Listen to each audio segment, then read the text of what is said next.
What's up, everybody? This is Samurai Man, and welcome back to Phoenix Wright Ace Attorney. When we last left off, we had just started the trial and we cross-examined Detective Dick Gumshoe, and now we have this ridiculous pink lady of okay. Yes, we have her to cross-examine now. Let us find out what she has to say. April May, at your service. Oh God. She's too cute. Order! An introduction should not require any reaction from the crowd. The witness will refrain from wanton winking. Oh, yes, Your Honor. This character is ridiculous.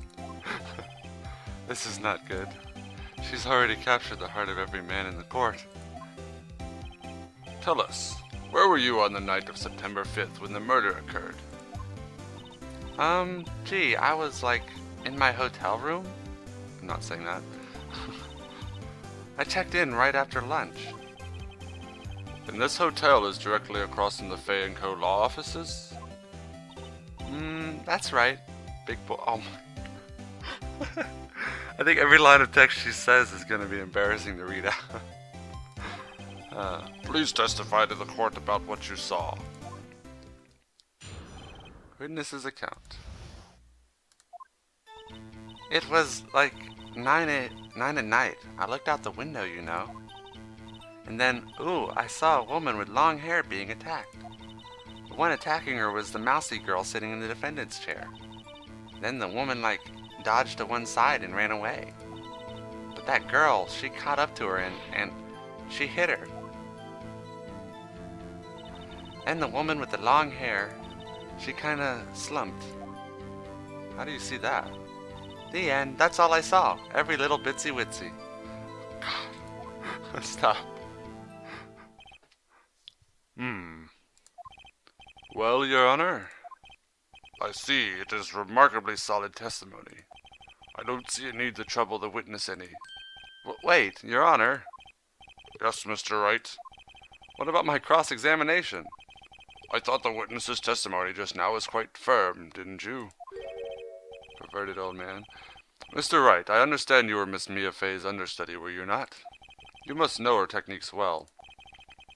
Her cowardly way of finding tiny faults in perfectly good testimonies. Hey, how dare you?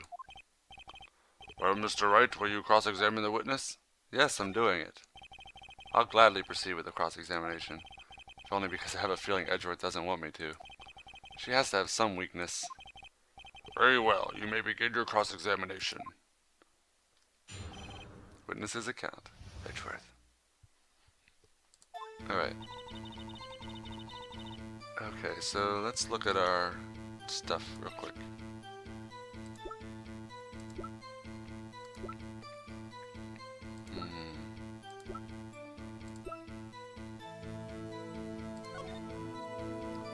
Alright.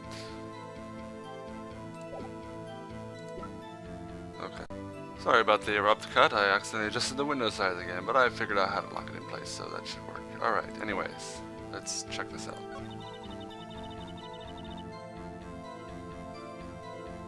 Okay.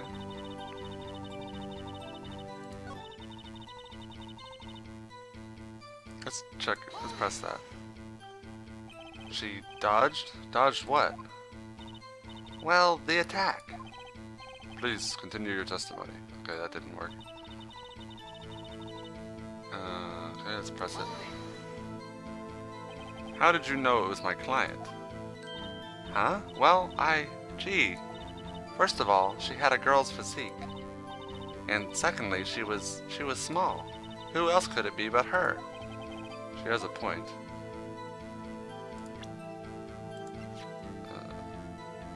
What can I contradict it with?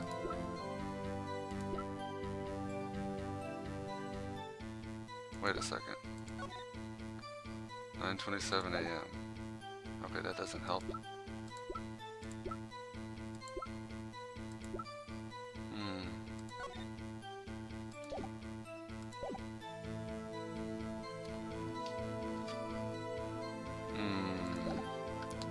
Maybe I should question it?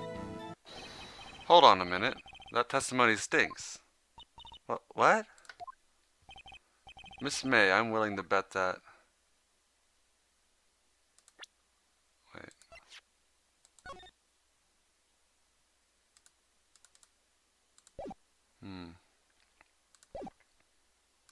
That you saw nothing. Did you really see the defendant at all? Er. This is kind of tricky. Mr. Wright, what is the meaning of this? Yes, what's the meaning? Somebody tell me, because I'm clueless about this, I mean. Okay. If you had really witnessed my client, Maya Fey, you would have noticed her clothes before noticing her physique. Oh, evil face. No one wears clothes like this on a daily basis except her. I don't think that's what I was going for, but hey, Phoenix has it figured out. And I'm no expert on fashion, but her hairdo looks far from normal to me. However, the witness's testimony mentions neither of these things. The testimony is bogus. But... Still, we don't know if she was dressed that way the night of the murder. She was, Your Honor. I saw her. And so did the Detective Gumshoe. What do you say to that, Miss May? Rawr, what are you trying to say, you mean lawyer? I saw what I saw. I just didn't think all the trifling little details were necessary, darling. Miss May, the court would like to remind you to please omit nothing in your testimony. I'm sorry, Your Honor. I'll be a good girl, I promise. Your testimony again, if you would. I can't stop laughing every time I say her lines. Damn, I almost had her. Okay, witness's account. I did see everything, I did. The victim, the woman, dodged the first attack and ran off to the right. Then the girl in the hippie clothes ran after her. And she hit her with that weapon. I saw it, I did. That clock, that kind of statue-y clock, the thinker, I think? Well, does the accuracy of my report not startle you? Tee-hee. Why did I say that? I said I wasn't going to say that. I see. I only wish you had been so detailed from the beginning. Please begin the cross-examination. Alright. What can we do about this? Okay, the victim, woman... Hold it. Is that right as in your right, as you look from the hotel? Which hand do I hold my knife in again? Right, it was my right hand, right? Satisfied, Mr. Wright? Please continue. And the girl in the hippie clothes ran after her. She hit her with that weapon. I saw it, I did. That clock, that statue clock, I think. Wait a second. It's still being presented as a statue, though. Let's press this. I'm not going to present it just yet. A clock? Didn't this come up in another testimony recently? Well, don't look so sour, Mr. Lawyer. You can't win them all. No, but I have a feeling I'm onto something now. Okay, yeah, I should present it. Objection! Miss May, what you said just now was quite revealing. Revealing? Ooh, you'd like that, wouldn't you, naughty Mr. Lawyer? You just said the statue of the thinker was a clock, but there's no way of knowing that just by looking at it. Another person in much the same position as you recently called this a clock too, and he was found guilty of murder. Order! Order! Miss May, can you explain how you know this was a clock? Oh, The witness saw the murder with her own eyes. That's all that's important here. The defense is trying to confuse the issue with trivial concerns. Yes, of course. You will withdraw your question, Mr. Wright. Objection. But questions are all I have, Your Honor. And as you may recall, I've caught murderers with these questions before. Well, only once. Objection sustained. You may continue to question the witness. Phew, that was close. If you stopped me there, the trial would be over. Huh? What? So, what happens now? What happens now is you answer my question. How did you know it was a clock? What? That's... because I heard it. I heard it? Oh. Yes, I heard it. I heard it say the time. So, you've been to the law offices of Fay & Co.?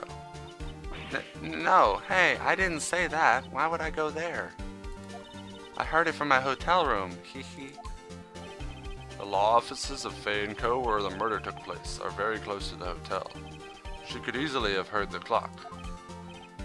Well, Mr. Wright, are you satisfied? No. No, Your Honor. I can't give up now. I'm not satisfied because it couldn't have rung. Because, if you remember from the conversation, Mia took the parts out. Your Honor, members of the court, it is inconceivable that the clock in question rang. I think it's empty, right? Yeah. She took the parts out in order to put the paper in it. That clock is missing its clockwork. Uh-oh. I have a cat meowing at my door. 1 second. And I'm back. How could you possibly? Just have a look as soon as you can. Oh. See anything interesting, Your Honor? It is as the defense says. This clock is missing its clockwork. It's quite empty. And a cat's climbing in my lap now. Mr. Wright, would you care to explain to the court the meaning of this? It is as you can see. The clock was empty. It couldn't have rung. Therefore, this witness is a big fat liar. Fat? That's all she's worried about. Well, Miss May? Tisk tisk. Quite a show you've put on for us, Mr. Wright. He knew the clock was empty. Somehow, he knew. I'm afraid you've forgotten one thing, however. Indeed, the clock is empty, as you say. It can't ring. However, we must ask, when was the clockwork removed? If it was after the witness heard the clock, then there is no contradiction. That's true. That is a possibility. The clock might have been emptied after she heard it. And that is exactly what happened, Your Honor. Well, Mr. Wright, did you prove when the clockwork was removed? Ho-ho, impossible, of course. No, I have proof. Because they talked about it on the phone, if you recall. Yep. Oh, I've got this one. Well, what? Wasn't it you who... Okay, meowing cat, 1 second. Alright, I hope that's the last time. Anyway, wasn't it you who told me proof is everything? Well, I was listening.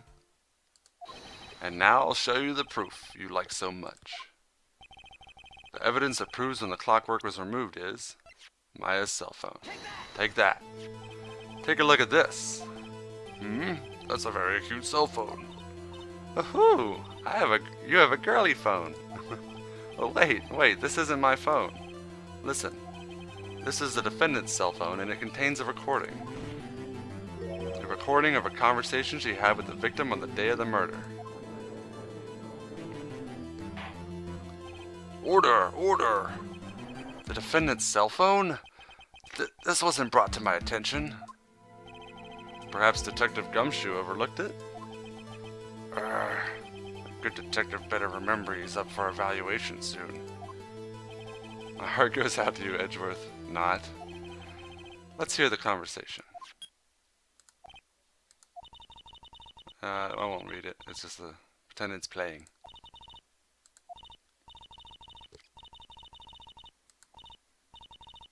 Because we've already gone over this before. Yep, had to take the clockwork out. September 5th, 9:27 a.m. Yep. Your Honor, I think this recording makes it clear that the clockwork was already gone.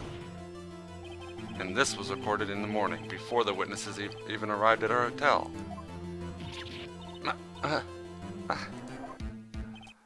Well, Miss May, would you care to explain this to the court?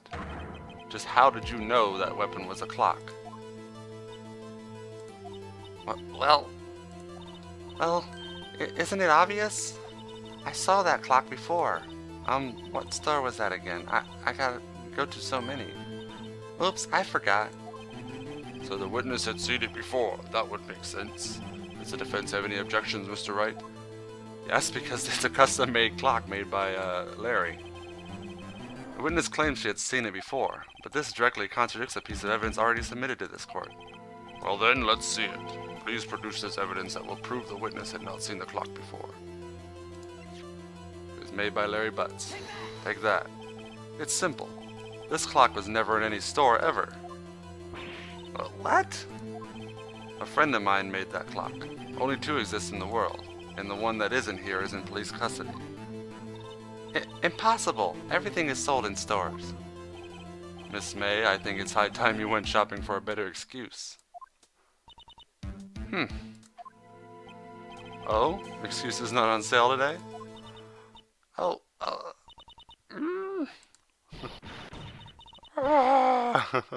Whoa, spinning buttons. Uh-oh. Oh, okay, she broke. She's broken now. Oh, yes. What is it to you, porcupine head?